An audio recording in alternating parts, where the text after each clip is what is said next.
చాలా చాలా wonderful experience. ఎందుకంటే అప్పుడు ఎప్పుడో మేము ఆదిత్య 360 చేసినప్పుడు ఒక టైప్ ఆఫ్ టెక్నికల్ ఎక్సలెన్స్ చేసాం. అప్పుడు మాకున్నటువంటి దీంట్లో ఇంత టెక్నికల్ అడ్వాన్స్మెంట్ ఉంటుందని మాకు అప్పుడు తెలియదు. Okay sir. కానీ ఇప్పుడు ఇంత వచ్చిన తర్వాత మిగతా సినిమాలతో కంపేర్ చేసుకుంటే అరే అరే ఇప్పుడు తీసుంటే బాగుండే అని అనిపించిన క్షణాలు ఉన్నాయి.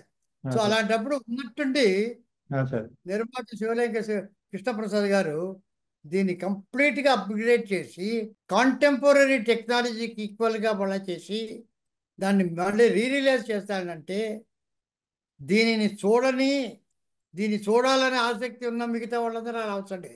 నాలాంటి వాళ్ళకే చూడాలని అనిపిస్తుంది సార్. ఈ టెక్నాలజీతో.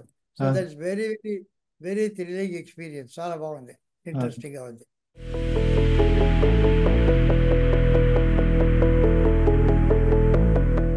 ఇది యాక్చువల్లీ చాలామంది నాకు back to the future inspiration అని అంటారు. అది కాదు. ఎందుకంటే బ్యాక్ టు ద ఫ్యూచర్ నిన్న వచ్చిన స్పిల్బర్గ్ తీసింది. నేను కాలేజ్ డేస్లో హెచ్జి వెల్స్ టైమ్ మెషిన్ చదివాను. Okay sir. టైమ్ మెషిన్ చదివానే ఒక కాలంలో అది వేరే కథ, కానీ time travel science fiction. So ఆ సైన్స్ ఫిక్షన్ కథను తీసినప్పుడు అక్కడ మా కాలేజ్ మేట్స్ అంతా కూడా దాన్ని గురించి డిస్కస్ చేయడం ఇవన్నీ జరిగింది. సో అప్పుడు ఏమైందంటే ఇది ఒక విజువల్ ఫీల్ కనుకనేది బ్లాక్ అండ్ వైట్లో టైం మెషిన్ సినిమాలు హాలీవుడ్లో చాలా వచ్చాయి అంతకుముందు టైం ట్రావెల్. యాక్చువల్గా డైరెక్టర్ అయిన తర్వాత ఇది ఒక సబ్జెక్టుగా తీస్తే బాగుంటుంది అని అనుకొని దానికి కొన్ని ఒక లైన్ ఆర్డర్ అది ఇది చేసి రఫ్గా పెట్టుకున్నాను నేను. కంప్లీట్గా పెట్టుకుని ఇది ఎట్లా చేద్దాం ఎవరితో చేద్దాం అనుకుంటున్న సమయంలో బెంగళూరులో ఎస్పి బాలసుబ్రహ్మణ్యంతో నేను ట్రావెల్ చేస్తుండడం జరిగింది. అది ఇది మాట్లాడుతూ నా దగ్గర ఒక సబ్జెక్ట్ ఉందని ఆయనతో చెప్తాం. ఆయన చాలా ఎక్సైట్ అయ్యాడు. అరే అరే చాలా బాగుంది, ఇది తప్పకుండా మనం చేయాలన్నాడు ఆయన. సో యాక్చువల్గా అది కృష్ణప్రసాద్ గారు తెలుసో తెలీదో, ఆయన ఒక ఇద్దరు ముగ్గురు పెద్ద పెద్ద ప్రొడ్యూసర్కి చెప్పాడు ఇది కథ. చెప్తే ఇదేదో ఫ్యాంటసీగా ఎలా ఉంది, ఇది వాళ్ళకి సైన్స్ ఫిక్షన్ అనే కాన్సెప్ట్ అర్థం కాలే. అదేదో ఉంది, ఇది ఎట్లా అవుతుంది, యమగోళలాగా ఉంటుందా అలాగా అనుకున్నారే కానీ ఎస్పి బాలసుబ్రహ్మణ్యంకి చాలా నమ్మకం. అట్లా కాదండి, ఇది మనమే ఒక సపోర్ట్ చేసి మన గ్రూపులోని కనుక తీస్తే బాగుంటుంది కృష్ణప్రసాద్ గారు చేయడం. కానీ కృష్ణప్రసాద్ గారి పెక్కి గొప్పతనం ఏమిటంటే అంతంత పెద్దవాళ్ళు ఇదేమిటిని సందేహిస్తున్న సమయంలో ఇందులో ఏదో ఒకటి ఉంది అనేటువంటి ఫీలింగ్ ఆయనకు వచ్చింది. యాక్చువల్గా ఆయనకు కూడా సైన్స్ ఫిక్షన్ అనేటువంటి జానర్ తెలీదు, కానీ ఒక హంచ్ ఇది మామూలు ఫ్యాంటసీ కాదు, మామూలు చరిత్ర కాదు, ఇది ఏదో ఉంది అని చెప్పి ఆయన ఒక గుడ్డి నమ్మకంతో దూకాడు ఇందులో. అంటే ముందు వెనక చూసుకోకుండా, అంటే ఇది మనకి చేయగలమా, చేయడానికి ఎంత ఉంది అని చెప్పి ఏమైనా కూడాను ఎలా చేస్తామో తెలియదు. అంటే స్విమ్మింగ్ ఎలా నేర్చుకొని అని పుస్తకం చదువుతూ స్విమ్మింగ్ నేర్చుకోవడం కాదు, ముందర నీళ్ళలో దూకడం, తర్వాత స్విమ్మింగ్ నేర్చుకోవడం. అలా చేశాడు కృష్ణప్రసాద్ గారు. క్రెడిట్ అంతా కృష్ణప్రసాద్ గారిదే, ఆ గట్ ఫీలింగ్స్ రావడం. సో వాళ్ళు చేసి అది చెప్తే ఆయన చేద్దామన్నారు. అప్పుడు నేను చెప్పాను ఆయనతో కృష్ణప్రసాద్తో స్టోరీ అతడు. ఇప్పుడు దీనికి క్యాస్టింగ్ ఏమిటంటే నాకు లైన్లోనే నాకు ఆల్రెడీ స్క్రిప్ట్ ఒకటి ఉంది. ఒక ఈరోజు కాలం, ఒక సైంటిస్టు ఒక టైం ట్రావెల్ మెషిన్ కనిపెడతాడు, అందులో బ్యాక్ వెళ్తారు. టైం ట్రావెల్ అనేది కదా, బ్యాక్ వెళ్తారు, ఫ్యూచర్కి వెళ్తారు. బ్యాక్ వెళ్తే చరిత్రకు సంబంధించి మనకు తెలిసిందిగా ఉండాలి. లేకపోతే మరి పురాణాల్లోకి త్రేతాయుగంలోకి వెళ్ళడం కాదు, మహాభారతంలోకి. అది నాకు మైండ్లో రాలేదు. నాకంటే నాకు మొట్టమొదట మైండ్లో వచ్చింది ఏంటంటే ఇండియన్ ఇండిపెండెన్స్ డే రోజు వెళ్ళాలని. గాంధీ గారు అదే అది జెండా ఎగరేయడం, అంతకుముందు గాంధీ గారిని షూట్ చేయడం అక్కడ. కానీ అది ఇన్సిడెంట్ చేస్తాం, ఒక డాక్యుమెంటరీలాగా అక్కడికి వెళ్ళి ఉంటాడు. ఇందులో ఏమి ఇన్వాల్వ్ అవుతాడు హీరో? కథలో ఇన్వాల్వ్ కాడు వాటిల్లో, ఎక్కడికి వెళ్ళినా. అలా చూస్తే నాకు రెండే రెండు చరిత్రకు సంబంధించిన ఘట్టాలు దొరికాయి ఎంటర్టైనింగ్గా. ఒకటి రాయలవారు భువన విజయం, రెండవది అక్బర్. అక్బర్ కాలంలో బీర్బల్, తాన్సేన్, అనార్కలి, సలీం వీళ్ళందరూ ఉన్నారు. కృష్ణదేవరాయల కాలంలో తిమ్మరుసు, తెనాలి రామకృష్ణుడు, అష్టదిగ్గజాలు, వీటి కథలు మనకు ఫోక్లోర్స్ అవన్నీ ఉన్నాయి. కాకపోతే ఆ అక్బరు బీర్బలు అవి ఆల్రెడీ చేశారు వాళ్ళు, నాకు అంత నచ్చలే. ఇందులో కనుక అయితే తెనాలి రామకృష్ణ ఉన్నాడు, అవి బ్యాక్ వెళ్ళి అవన్నీ చేయొచ్చు అనేటువంటి ఒక ఐడియా వచ్చింది. పైగా ఆల్రెడీ రామారావు గారు శ్రీకృష్ణదేవరాయల పాత్ర వేశాడు. తిమ్మరుసు నేను పనిచేసా, నేను స్క్రిప్ట్ కూడా ఒక వర్షన్ రాశా పింగళ నాగేంద్రరావు గారికి. ఆ రోజుల్లో నాగేంద్రరావు గారు నా చేత ఒక్కొక్క స్క్రిప్ట్ ఫస్ట్ వర్షన్ రాయించేవారు. సో తిమ్మరుసు స్క్రిప్ట్లో నేను బాగా ఇన్వాల్వ్ అయ్యాను. కృష్ణదేవరాయల పాత్ర నాకు చాలా ఇష్టం, అది ఎన్నుకున్నాం, అది చేశాం. సో అది ఎవరు వెయ్యాలి అనుకున్నప్పుడు అప్పుడు ఒకే ఒక వ్యక్తి అలాగ రాణించాలంటే ఆ రోజు రామారావు గారు వేసిన పాత్ర మళ్ళీ ఈ రోజుకి బాలకృష్ణ గారు వేస్తేనే సరే అని చెప్పి వారిని సంప్రదించడం, అక్కడి నుంచి ఆయనకి చెప్పడం, చెప్పిన మరుక్షణం బ్రహ్మాండమైన ఫీల్ అయ్యారు. ఇమ్మీడియట్గా సూపర్ బో చేసేద్దాం. ఆయనే కొన్ని కిరీటం ఎలా ఉండాలి, అది ఎలా ఉండాలి, ఈ రకంగా ఉండాలి, నాన్నగారు ఎలా చేశారు, ఇవన్నీ టకటకటక ఆయన దగ్గర నుంచి వెంటనే ఒక ప్రవాహంలాగా ఒక స్పాంటేనియస్ వచ్చింది. మనం ఎలా చేయాలని డిగ్నిఫైడ్గా ఆయన చెప్పి ఆయన ఇన్వాల్వ్ అయిపోయాడు. అప్పటి స్కెచెస్ గిచ్చెస్ ఎట్లా ఉండాలి అని చాలా మాట్లాడాడు. కానీ దీంతో పాటు భవిష్యత్తు నాకు చాలా ఇంపార్టెంట్. కృష్ణదేవరాయల పాత్ర అందరికీ తెలిసిందే, ఆ కథ అందరికీ తెలిసిందే. భవిష్యత్తులో అంతే ఏ రకంగా ఉంటుంది అనేది అది అది పూర్తి ఊహ ఆలోచన. అప్పుడు అమెరికన్ లైబ్రరీకి వెళ్ళా. అక్కడ ఫ్యూచరాలజీ అని ఒక కంప్లీట్ సెక్షన్ ఉంది.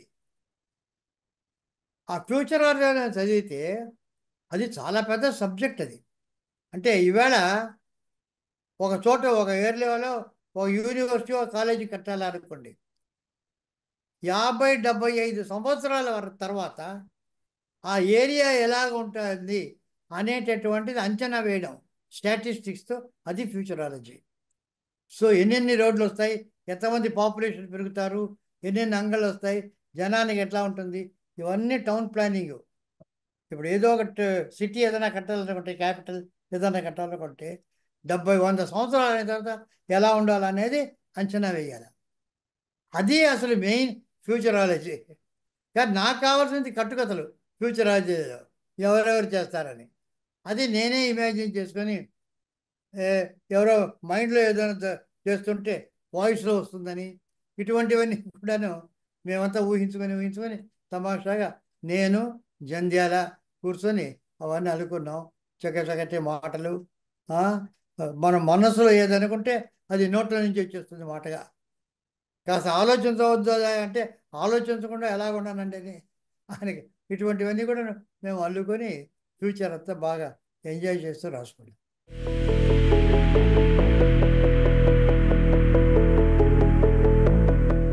ఇది స్క్రిప్ట్, ఇది బేసిక్గా లైన్ అంతా అనుకున్నదే. ఆ తర్వాత వచ్చిన తర్వాత మామూలు ఒక 2 వారాలు నేను జంధ్యాల కూర్చొని డిస్కస్ చేశాం. శివలింగ ప్రసాద్ గారు అప్పుడు కంప్లీట్గా ఆయన ఇన్వాల్వ్ అయ్యాడు, చూస్తూ ఉండేవాడు. కానీ ఎసెన్షియల్గా నాకు తెలిసి మా ఇంట్లో చాలా సిట్టింగ్స్ జరిగాయి. పాంగ్రో హోటల్లో కొంత జరిగింది, అట్లా ఒక 15 రోజుల్లో సీన్కి లేఅవుట్ వేసేసాం. సీన్ 1, సీన్ 2, సీన్ 3, సీన్ 4, అది ఎట్లా వెళ్తాడు, ఏ రకంగా వెళ్తాడని చెప్పి వేసిన తర్వాత ఒక నెల రోజుల్లో ఆయన డైలాగ్స్ రాసేసాడు. ఆయన పాంగూర హోటల్లో ఎక్కడో కూర్చొని కంప్లీట్గా డైలాగ్స్ రాసేసాడు. ఆయన రాసి ఒక వినిపించడం, అందరికీ వినిపించడం. బాలసుబ్రహ్మణ్యం గారు వచ్చారు, అంతా విన్నాం, చాలా చాలా ఆలోచించాం. ఇవన్నీ కాదు, ఇన్నోవేట్ చేశాడు. తర్వాత ఒక ఎక్స్ట్రా కాంట్రిబ్యూట్ చేసాం. అంటే బ్యాక్ టు ద ఫ్యూచర్ ఎలా ఉన్నా వెనక్కి వెళ్తారు, ముందుకు వెళ్తారు, కనెక్షన్ లింక్ ఒకటి లేదే అనేటటువంటి స్క్రిప్ట్ చదివినప్పుడు వచ్చింది. ఇది స్క్రిప్ట్ చదివినప్పుడు కాదు, సీనిక్ కార్డు వేసినప్పుడు. అప్పుడు థాట్ ఏమిటంటే, ఒక ఈ కాలంలో మ్యూజియంలో ఒక వజ్రం ఒకటి ఉంటే అది రాయలవారి కాలంలో వజ్రం అని, దానికి ఒక దొంగతనం ఏర్పడుతుంది, అది ఇప్పుడు ఉండే వజ్రానికి ఈ వజ్రమే భవిష్యత్తులో ఎలా రేస్ ఇన్విజిబుల్ రేస్ అవి ప్రసరించి దాన్ని ఎలా చేస్తుంది, ఈ రకంగా ఒక వజ్రాన్ని పెట్టుకొని దాంతో లింక్ చేసాం మూడు ఎపిసోడ్స్. లేకుంటే లింక్ లేదు అక్కడికి.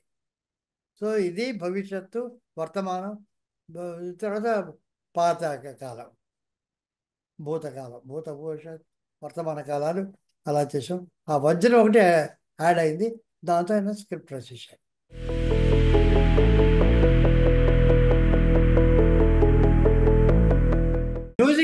మ్యూజిక్ మొదటి నుంచి ఇళయరాజా గారు అనుకున్నది. ఆ రోజు వెళ్ళి అని చెప్పాము, ఆయన చాలా చాలా సంతోషించాడు. ఆయన కూడా ఒక్కొక్కడు ఆ చివరి పాటలో బివి వేయాలి ఇవన్నీ కూడా ఇన్వాల్వ్ అయ్యి చాలా అద్భుతంగా ఇన్వాల్వ్ అయ్యి చేశాడు. అసలు నాకు కొత్తగా ఉంది కథ, టైం మెషిన్, ట్రావెల్ ఇదంతా బాగుందని ఇళయరాజా. కానీ కెమెరామెన్ విషయంలో మాత్రం అది దైవ నిర్ణయం. ఎందుకంటే మొట్టమొదట పిసి శ్రీరామ్ గారు అనుకున్నది. మొట్టమొదట ఆయన వచ్చాడు, ఆయన చాలా చాలా అద్భుతమైనటువంటి చేశాడు. ఫస్ట్ షెడ్యూల్ కృష్ణకుమార్గా ఉండేటువంటి ప్రీ కృష్ణదేవరాయల షెడ్యూల్ అంతా ఆయన చేసేటప్పుడు సడన్గా సమ్ అల్సర్ ఏదో వచ్చి చాలా సీరియస్ జబ్బు చేసింది ఆయనకు. సో అతను చేయలేకపోయాడు. వాళ్ళ మదరు అసలు ఎవరిని, మేము ఊరికి చూడడానికి వెళ్ళాలన్నా ఆవిడ అలౌ చేయలే మమ్మల్ని, ఎందుకంటే మళ్ళా షూటింగ్కి పిలుస్తారేమో మమ్మల్ని. అతన్ని రెస్ట్ తీసుకుంటున్నాడు, అతను రాడు, అక్కడ మేము పిలవడానికి వెళ్ళామా, మేము చూడమంటే వద్దు వద్దు అనేసింది. మేము చూడలేదు. స్పీచ్ చెప్పాడు పాపం, నేను రాలేను, ఎవరైనా పెట్టుకోండి. సో కరెక్ట్గా అదంతా పిసి శ్రీరామ్ చేయడు. అక్కడి నుంచి ఒక 2 మాసాలు రాయలవారి సెట్టు, ఆ హాలు అవన్నీ చేయాలి. దానికి అలాట్ చేసాం కృష్ణదేవరాయలకి. కరెక్ట్గా అదృష్టవశాత్తు విఎస్ఆర్ స్వామి గారు ఆ డేట్స్ ఆయన ఖాళీ. అంతకుముందు ఏదో పిక్చర్ అయింది, నెక్స్ట్ పిక్చర్ ఎప్పుడో స్టార్ట్ అవుతుంది, కరెక్ట్గా 2 మాసాలు వెంటనే ఒప్పుకున్నాడు. అవంతా విఎస్ఆర్ స్వామి గారు చేశారు టోటల్గా అక్కడ. అదే, సో ఆ లైటింగ్ కూడా ఆ కాలపు విఎస్ఆర్ స్వామి గారు చేసిన పద్ధతిలో, ఇది పిసి శ్రీరామ్ చేసే పద్ధతిలో వచ్చింది. కానీ విఎస్ఆర్ స్వామి గారి కాగానే ఆయన అక్కడికి వెళ్ళాల్సి వచ్చింది, కాల్షీట్స్ అయిపోయింది. సో అప్పుడు కబీర్ లాల్ ఆల్రెడీ కొన్ని ట్రిక్స్ అవి చేశాడు కనుక భవిష్యత్ అంతా కబీర్ లాల్ చేశాడు. సో ఇది ప్యూర్లీ దైవ నిర్ణయం, అది అదృష్టం మాది కాదు. ఈ కెమెరామెన్ మాత్రం 3 కెమెరామెన్ దీనికి ఇలా ఉండాలా, ఒక్కొక్క ఏజ్కి తగ్గట్టు, ఆ లైటింగ్కి తగ్గట్టు ఒక్కొక్క కెమెరామెన్ ఉండాలా అని ఏదో ఒక అతీత శక్తి ఒకటి నిర్ణయించింది. దాని ప్రకారం ఏం చేశాం.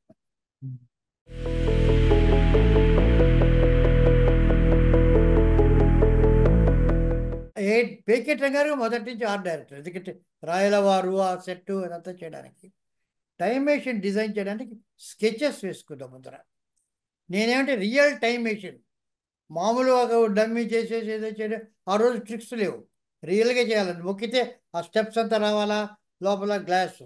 అతను ముందర స్కెచెస్ వేసి, స్కెచెస్ మీద డిస్కస్ చేసి, తర్వాత చిన్న టైం మెషిన్ మోడల్ చేశారు అతను, గ్లాస్ అంతా పెట్టి.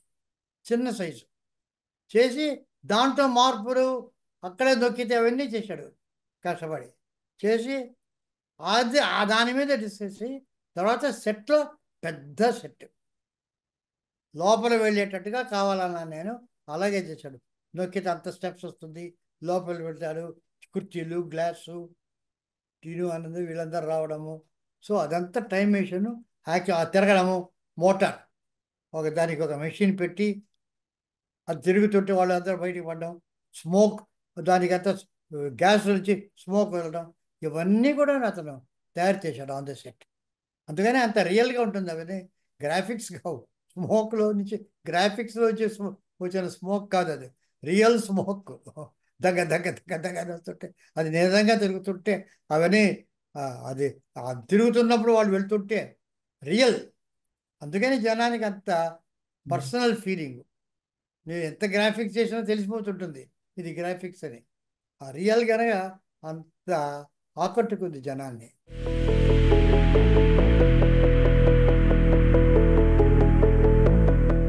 యాక్చువల్గా అంటే కేర్ అంటే బాలకృష్ణ గారు ఉన్నారు. మాకు ఈ సబ్జెక్ట్లో ముఖ్యమైనది ఏంటంటే టైం కావాలి. ఇక్కడ నాకు చెప్పారు చాలామందిని, కృష్ణప్రసాద్ గారు ఇవన్నీ యాక్చువల్గా తీసుకున్నది ఆర్టిస్టు సంప్రదించడం. ముఖ్యంగా నాకు విజయశాంతి గారిని ఎప్పుడు మీట్ కాలేదు యాక్చువల్గా. నేను ఏ రోజు ఆమెతో దీని గురించి సంప్రదించలే, నాకు దాని గురించి తెలియదు. అది ఆయన పాటికి ఆయన వాళ్ళు బాలకృష్ణ గారు అంత అనుకొని విజయశాంతి గారు ఉంటే బాగుంటుంది. ఆమె చాలా ఎక్సైట్ అయింది పాపం, తప్పకుండా చేయాలని.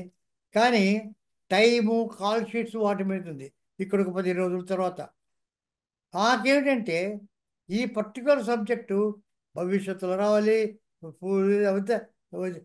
టైము ఆర్టిస్టు వాళ్ళ వాల్యూ, వాళ్ళ పర్ఫార్మెన్సు ఎంత ముఖ్యమైనా ఈ పర్టికులర్ సబ్జెక్ట్కి టైం అనేటటువంటిది మోర్ ఇంపార్టెంట్. వాళ్ళు అవైలబుల్గా ఉండడం మాకు ఈ subject more important.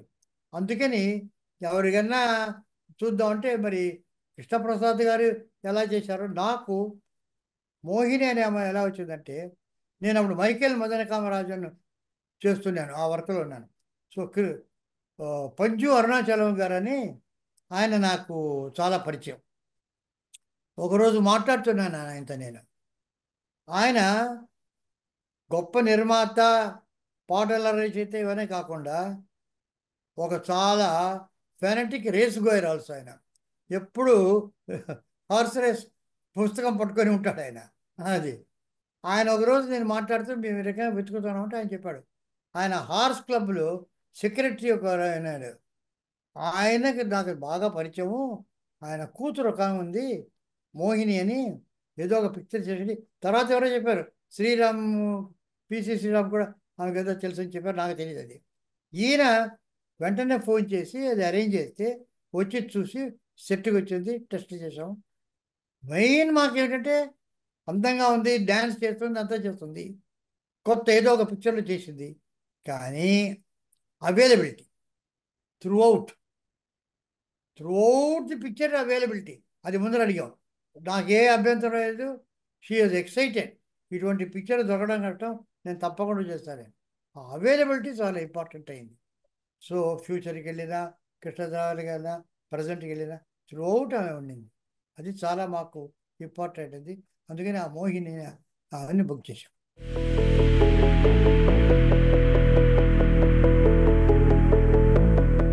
Amrish puri ఏంటంటే మాకు ఒక రకమైనటువంటి పెక్యూలియర్ ఫోక్లోరిష్ విలన్ ఒకడు కావాలి.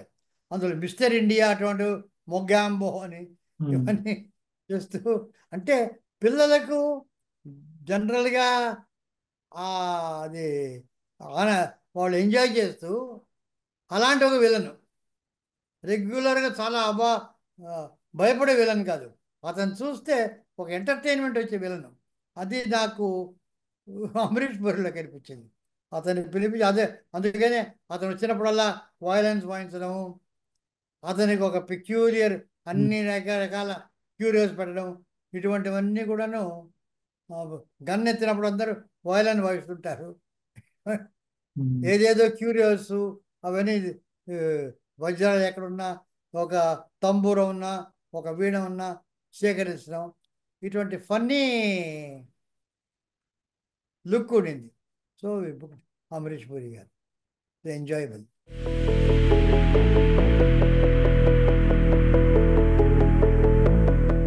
యాక్చువల్గా 110 రోజులు అవుతుంది అది. ఈ రోజు 110, ఇది ఇవాళ చేసే సినిమాలన్నీ 110 రోజులు అవుతుంది. ఏది ఏ మాయాబజార్ లాంటి డబుల్ వర్షన్ సినిమా అంతకన్నా తక్కువైంది. ఇదేమిటి, ఒకే వాళ్ళు ఏమిటి, కృష్ణుడు, రంగారావు, రాజేశ్వరరావు, సావిత్రి తప్ప, అక్కడ వేరే బలరాముడు, ఇక్కడ వేరే రాముడు, అక్కడ వేరే ఛాయాదేవి, ఇక్కడ వేరే, అంతవే డబుల్ వర్షన్. అక్కడ జమినీ గణేశను, ఇక్కడ నాగేశ్వర గారు, ఇంత ఉండి లెస్ డేస్లో చేశారు ప్లానింగ్ నీ కరెక్ట్గా గుణగులు అక్కడ ఉండాలి అంటే కరెక్ట్గా. అది ప్లాన్ లేకుండా అక్కడ వచ్చి ఇక్కడ తీద్దాం, అక్కడ తీద్దాం, అన్ని యాంగిల్స్లో తీసి ఒక నిర్ణీతమైనది లేకుండా ఎడిటర్కి ఇచ్చి మళ్ళీ రీషూట్ చేసి, it's not the way. It is నా ఐ డోంట్ అగ్రీ. ఇన్ని రోజులు అవుతున్నాయంటే something wrong with the planning. పెద్ద పెద్ద చేయడం పక్కా ప్లానింగ్. ఇప్పుడు హాలీవుడ్ నాకు తెలిసినంత వరకు పెద్ద పెద్ద పిక్చర్స్ 2 సంవత్సరాలు 3 సంవత్సరాలు స్టోరీ బోర్డింగ్ కూడా ప్లానింగ్ తీసుకుంటారు. వచ్చేటప్పటికి అంతే లిమిటెడ్ టైం, టక ఫినిష్ చేస్తారు. పెద్ద పెద్ద పిక్చర్స్ 8 వీక్స్లో చేశారు వరుసగా హాలీవుడ్లో.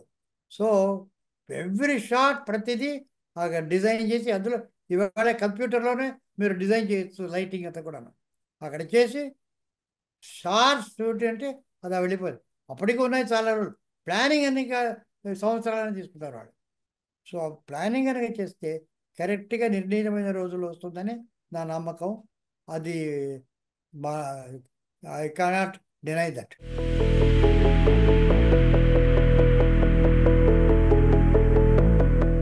కృష్ణదేవరాయలు అనుకున్న తర్వాత ఒక బాలకృష్ణ గారు తప్ప ఇంకే లేదు. కృష్ణదేవరాయలు అనుకున్న తర్వాత వెంటనే ఆయన, ఎందుకంటే వాళ్ళ నాన్నగారు చేశారు, వాళ్ళు చేశారు బాగా. కృష్ణ ఇంకెవరు ఉన్నారు ఇప్పుడు ఆలోచించిన ఇవాళ కూడా నాకు దొరకడం లేదు. So that is the thing. Balakrishna గారికి వెళ్ళడం, ఒకసారి అపాయింట్మెంట్ ఫిక్స్ చేయడం, రాయడం. సో ఆయనే కరెక్ట్ ఇవాళ. కానీ ఇప్పటికి వరకు నాకు ఆ రీప్లేస్మెంట్ లేదు బాలకృష్ణ గారికి కృష్ణదేవరాయలకు.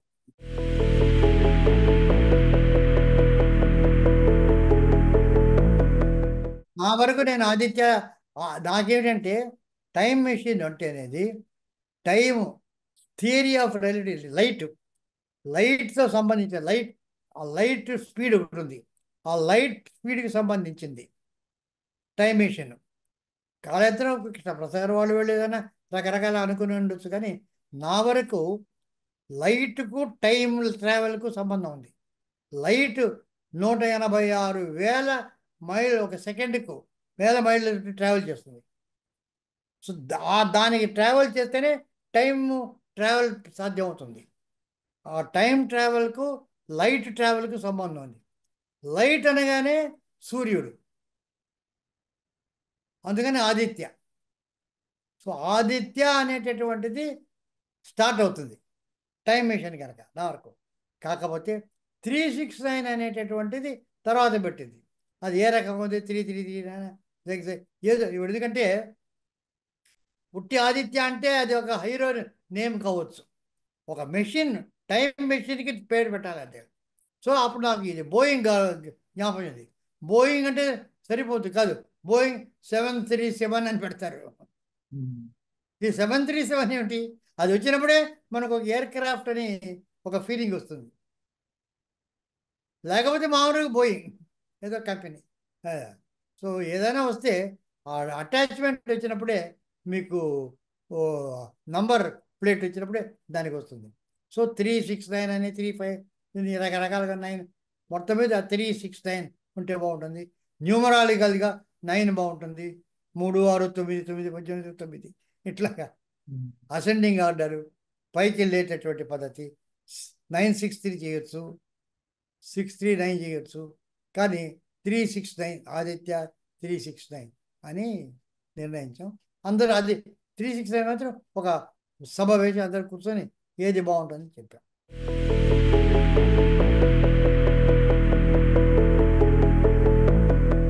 అంటే బాగుంది. అవును.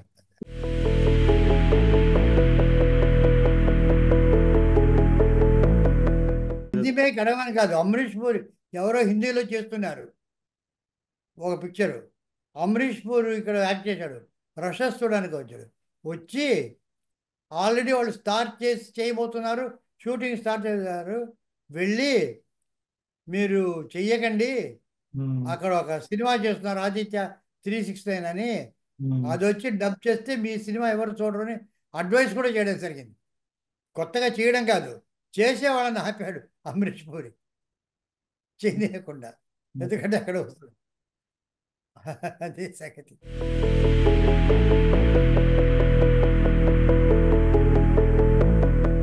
అది అంటే పాపం మేము స్క్రిప్ట్ చేసి బాలకృష్ణ గారికి చాలా చాలా ఎంతూజియాజం, ఏ రోజైనా ఇది చేసి తీరాలి. సో ఆ రకంగా మేము చేసాం. నేను ఒక లైక్ చెప్పి కంప్లీట్గా స్క్రిప్ట్ కూడా రాశాను, టోటల్గా స్క్రిప్ట్ తయారు చేశాను కంప్లీట్గా.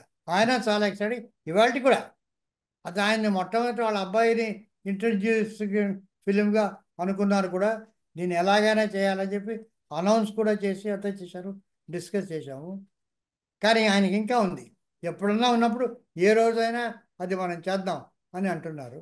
సరే ఎప్పుడు అవుతుందో అది దైవ నిర్ణయం. కృష్ణ ఆదిత్య తీసిన అలా దైవ నిర్ణయం, ఇది కూడా సీక్వెల్ కూడా అదే దైవ నిర్ణయం, ఎప్పుడైతే అప్పుడు.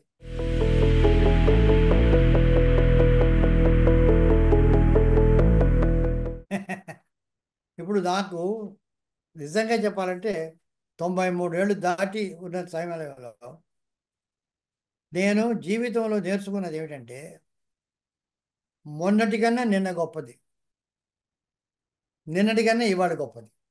ఆ పాతకాలంలో ఎంత బాగుంటుంది క్లాసిక్స్, నేను నమ్మను. ఆ రోజు అందరూ ఆ రోజు చాలా చాలా మంచిగా ఉన్నాయి, ఈరోజు మంచిగా ఉండేవి, ఈవిడంతా చాలా హాయిగా ఉండేది, ఏమి మ్యూజిక్, ఆ మ్యూజిక్ పడితే ఎవరు చూడరు. అవి బాగా లేదు అని కదా ముందుకు వెళ్తున్నాం అందరం. మనం ముందుకు వెళ్తున్నామంటే అది బాగా లేదు అని ఇవాళ అది కనుక ఇది ఎవరు చూడరు, అవి చూస్తారు. నాస్టాలజీ అంటారు దాన్ని, ఆ నాస్టాలజీ దాన్ని చూస్తారు కానీ చూడరు. ఇప్పుడు నాకేమిటంటే నిన్న మొన్న కన్నా ఇవాళ ఇప్పుడు మీతో మాట్లాడడం చాలా ఆనందంగా ఉంది. అంతకుముందు మార్నింగ్ చేసింది అంత పెద్ద ఆనందం లేదు, ఇప్పుడు నాకు ఆనందం. సో బ్యాక్ వెళ్ళడం అనేటటువంటిది ఆలోచన నాకు ఇష్టం లేదు, రాదు.